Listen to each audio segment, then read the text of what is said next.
Задачата гласи: имаме 3 кутии со топки кои се разликуваат само по боја. Во првата кутија има 4 жолти и 5 црвени топки, во втората кутија има 2 жолти и 10 црвени, а во третата кутија има 7 жолти и 1 црвена. До сега е како претходната.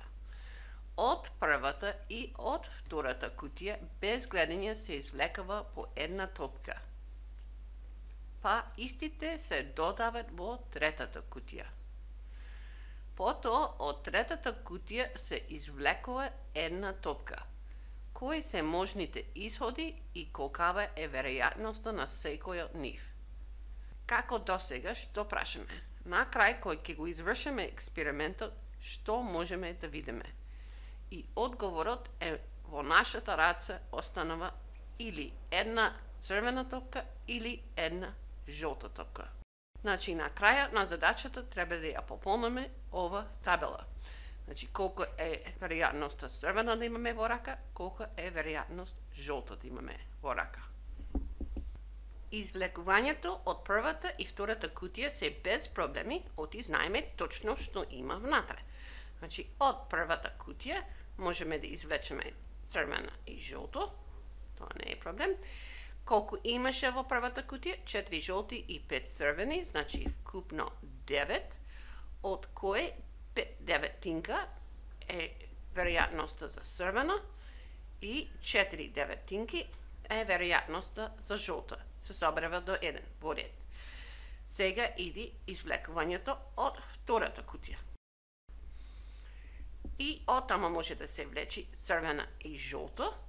Фиксна е колку има внатре, 2 жолти и 10 црвени, значи вкупно 12, од кои 2 се жолти, значи 1/6 е жолта и 5/6 е веројатноста дека ќе биде црвена. И ова е исто и дали добивме црвена првен или жолто. Значи имаме вака. Сега, извлекувањето од третата кутија зависи што добиевме во извлекувањето од првата и третата кутија. Значи, првен треба тука да решиме што имаме во третата кутија. Тука имаме црвена од првата, црвена од втората, значи додаваме 2 црвени. Значи имаме сега 7 жолти плюс 3 црвени.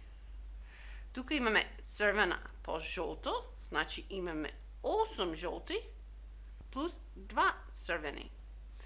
Жолто и црвено истото, значи 8 плюс 2. И тука имаме жолто и жолто, значи 9 плюс 1. Сега ќе ги правиме овие стрелки, значи во првата случај тука, кај што имаме 2 црвени, имаме сите се со 10, имаме 3 десетинки тука шанса да биде црвена и 7 десетинка шанса да биде жолта. Во второто има исто 10, има 2 десетинки шанса да биде црвена и 8 десетинки шанса да биде жолта. Во третото исто имаме 2 десетинки шанса да биде црвена и 8 десетинки шанса да биде жолта. И во последното има 1 десетинка шанса да биде црвена и 9 десетинки шанса да биде жолто.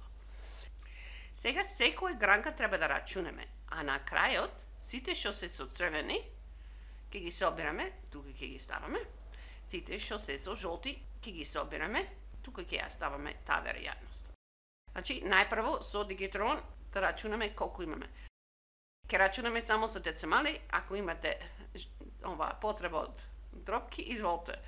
5 делено со 9 еднакво по 5 делено со 6 еднакво по 3 делено со 10 еднакво 1, 3, 9.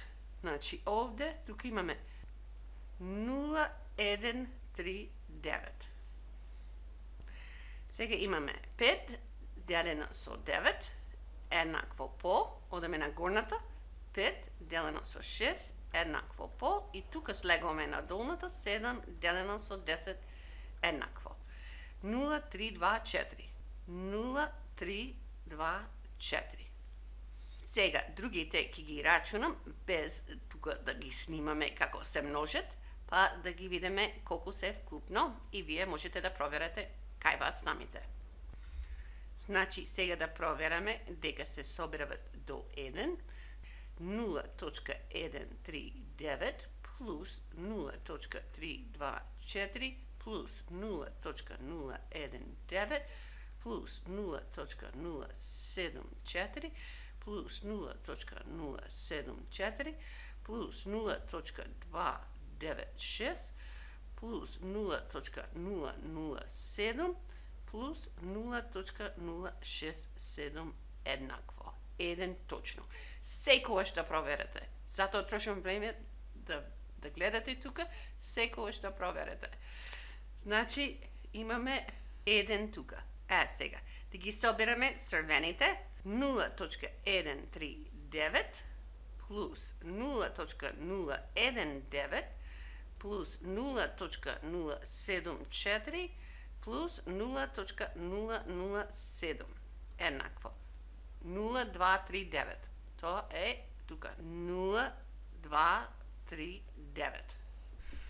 И релативно сме сигурни, можеме да пишеме плюс минус плюс 1 и жолтото е 0.761. Тоа е одговор на задачата. Одговор на прашањето е ова.